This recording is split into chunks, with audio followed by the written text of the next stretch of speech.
I have summited all of the 14,000 foot peaks in Colorado.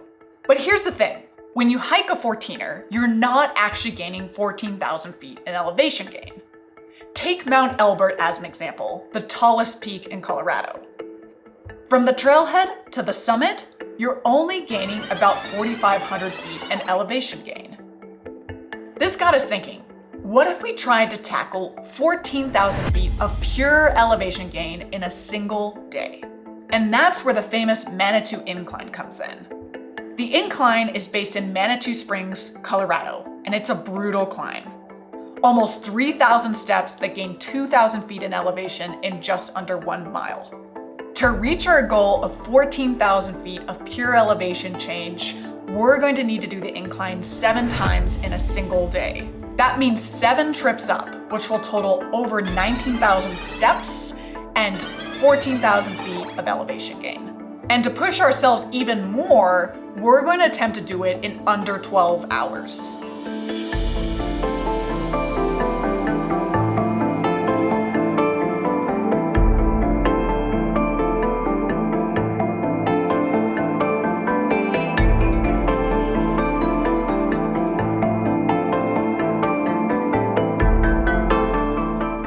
Okay, it's time to pack for the incline challenge.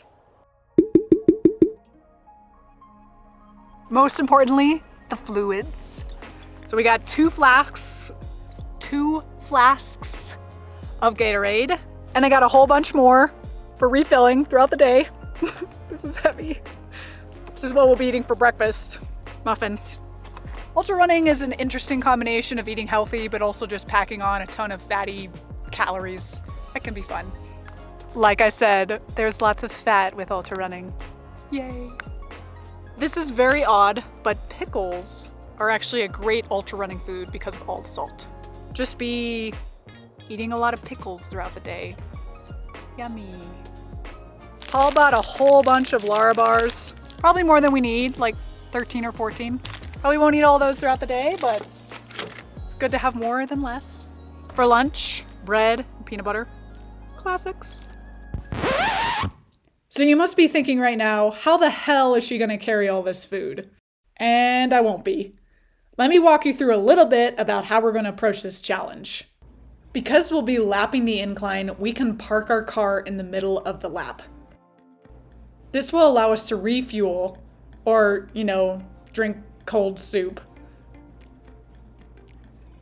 And stretch, or roll around in the parking lot.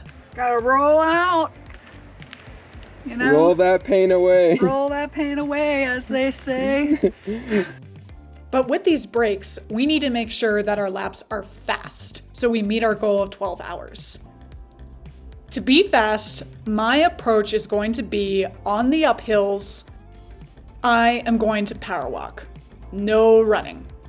In order to do that, I need to make sure that I am always walking. No breaks, not even a pause for a moment. Step after step after step. And rather than going straight back down the incline, which is prone to falls, instead, we will be going down the connecting bar trail. Although this is smoother and a lot more runnable, it will add an additional 2 miles compared to the incline. So it will significantly increase our daily mileage. So on the downhills, I'm going to force myself to run.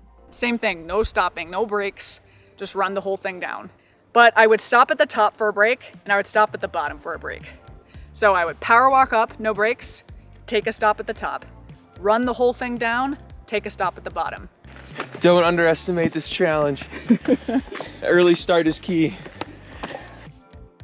We get a semi-early start at about 5:50 a.m. and begin our ascent up the first lap. We get our first ascent done in under an hour. And then we begin the long, winding way back down. We finished lap 1. How you feeling, Paul? Feeling strong, got out at a conservative pace. Got a long day ahead of us. Okay, lap 2, here we go.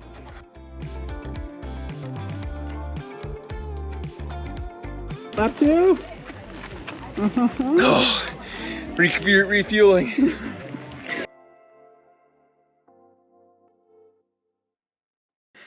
Okay, we hit the halfway point. It is very sweaty. It is noon, so it's hot, but it's feeling good. I'm keeping with my goal of not stopping on the way up, but just walking the whole thing, no running, and running the downs. So just got to the top of the 4th uphill, got to do the down.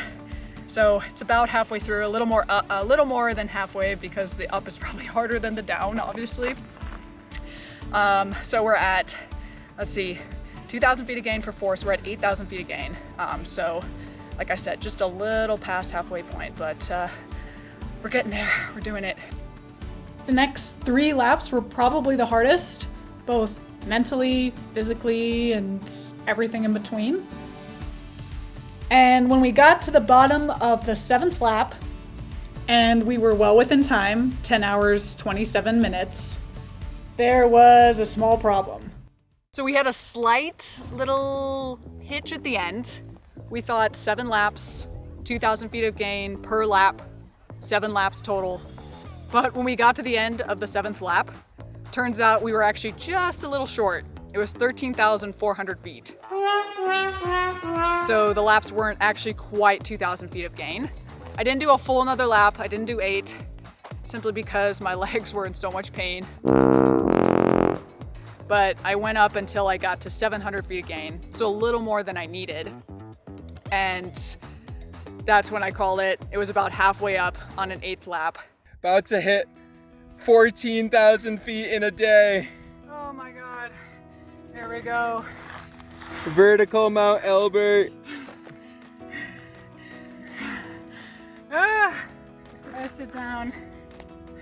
So technically I actually did 7.5 laps. Yay. But Paul, of course, came along and did 8. Wow. Shows you just how big a 14er is if you start from sea level. How you feeling, Paul? I just need to close my eyes for a few minutes and recover. I always think at the end of a big challenge, like, oh, what was my learning? What was my takeaway, right? And it's like, I mean, sometimes there's nothing, to be totally honest, but I think the thing that continues to amaze me when I push myself is it's always actually easier, and you're capable of more than you thought you were. I mean, don't get me wrong, it was still hard. I was pushing myself to places that I hadn't been before.